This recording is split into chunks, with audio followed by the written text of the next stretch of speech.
আজকে মনটা ভীষণ খারাপ। কারণ হলো আজকে আমার নিজের সংসার, নিজের এই ছোট্ট সংসার রেখে বাড়িতে চলে যাব, তাই আপনাদের সাথে শেয়ার করব। আসসালামু আলাইকুম, সবাই কেমন আছেন? আশা করি সবাই ভালো আছেন। বাড়িতে যাওয়ার সব প্রিপারেশনে রেডি হয়ে গেছে। আর যাওয়ার আগে তার জন্য এই যে বক্সে করে করে নানান রকম খাবার রান্না করে রেখে গেলাম। সে আমি গেলে হোটেলেই খাওয়া দাওয়া করে, কিন্তু যখন যদি ভালো না লাগে তখন এই রান্নাগুলো খাবে। তারপর আপু চলে আসলো ঘরের গুছগাছ করার জন্য। সে আমাকে অনেক বেশি হেল্প করে, অনেক বেশি সবাইকে মিস করব। এরপর সন্ধ্যার দিকে কিছু আপুরা আমার সাথে দেখা করতে এসেছিল, তো তাদের জন্য কিছু নাস্তা বানিয়েছিলাম। আর হঠাৎ করে তো আমার ইচ্ছাটা পূরণ হয়ে গেল। আপনাদের সাথে শেয়ার করেছিলাম যে আমি ছোট্ট একটা ইচ্ছা পূরণ হতে যাচ্ছে, তা আলহামদুলিল্লাহ আজকে আমার ঘরের জন্য আমি আলমারি বানাতে দিয়েছিলাম এবং খাটের পাশে যে ক্যাবিনেট বানানো হয় সেটাও বানাতে দিয়েছিলাম, তা আলহামদুলিল্লাহ সেটা হয়ে গেছে। আমার আম্মু একটা ছাগল বিক্রি করে আমাকে টাকা দিয়েছিল এবং নিজেরাও কিছু টাকা জমিয়ে এই জিনিসটা বানালাম। কেমন হয়েছে কমেন্ট করে জানাবেন। নিজের ঘরের জিনিস কিনতে পেরে অনেক বেশি আনন্দিত এবং অনেক বেশি ভালো লাগতেছে। যেহেতু চলে যাব তাই হলো সব কিছু গুছগাছ করে রেখে যাচ্ছিলাম, কারণ বাসা থেকে চলে গেলে ঘর একদমই নোংরা হয়ে যায়। সব কিছু যাওয়ার আগে আমি পরিষ্কার করে এবং ধুয়ে মুছে সব কিছুই করে রেখে যাই। আপনাদের ভাইয়া তো একদমই ঘরটাও ঝাড়ু দিব না, এরকম অলস। যাই হোক, আমি এই জায়গায় সব কিছু ক্লিন করে এবং পরিষ্কার করে রাখতেছিলাম। প্রায় অনেক দিনের জন্যই আমার বাড়িতে যাওয়া হবে, 4-5 মাসের জন্য। তো অনেক বেশি খারাপ লাগতেছে, নিজের ঘরটাকে রেখে যাব, কিভাবে আবার এসে এরকম দেখব। তারপর বান্ধবীর সাথে চলে আসলাম আর ওদের বাসায় এসে দুপুরে খাওয়া দাওয়া করলাম। তো এই জায়গায় শুটকি দিয়ে মিষ্টি কুমড়া রান্না করা হয়েছিল, তারপর হলো কই মাছ ভুনা করা হয়েছিল এবং মহরমের খিচুড়ি রান্না করা ছিল।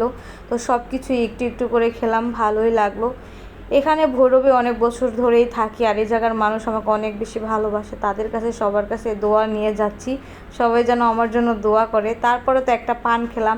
এরপর আরেকটা আপুর বাসায় আসলাম, তাদেরকেও বললাম যে আপু বাড়িতে যাচ্ছে, দোয়া করে নেই আর কি। যাবার আগে সবার কাছে আমি এভাবে দোয়া চেয়ে যাই, কারণ যদি কখনো কোনো ভুল ত্রুটি করে থাকি তারা জানি মাফ করে দেয়।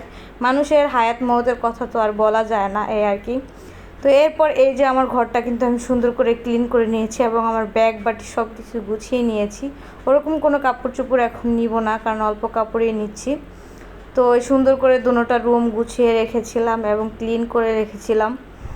অনেক বেশি কেমন যেন অনেক বেশি কষ্ট লাগতেছে। সবসময় বাড়িতে গেলে অনেক বেশি আনন্দ লাগতেছে, কিন্তু এবার আমার শুধু কান্না পাচ্ছে যে কেন এত কষ্ট হচ্ছে নিজেও জানি না, যে আমার এই ছোট্ট সংসারে কি আমি আবার ফিরে আসতে পারবো। আর কিছু কিছু মানুষ তো কি বলবো, আমার এই সংসারের উপর অনেক মানে কুনজর এবং হলো মানে তাদের শান্তিতে থাকা জিনিসটা তাদের পছন্দ না। তা আল্লাহ যদি কাউকে ভালো রাখে, কেউ মানুষের অভিশাপ কষ্ট দিয়ে কিছুই করতে পারে না। সেটা যার যার ব্যক্তিগত ব্যাপার, আর যায় যে যার জন্য কুয়া কাটবে সে ওই কুয়াতে সেই পড়বে আর কি। তো আমার গাছগুলোর জন্য অনেক বেশি খারাপ লাগতেছিল, কারণ গাছগুলো সে একদমই পানি দেয় না এবং মরে যায় গাছগুলা। তো গাছগুলো মাত্র সুন্দর হচ্ছিলো, এই টাইমে আমি হলো চলে গেলাম। এরপর আমরা হলো প্রায় 7টার দিকে বাসা থেকে বের হয়ে গেছি, সন্ধ্যা 7টা।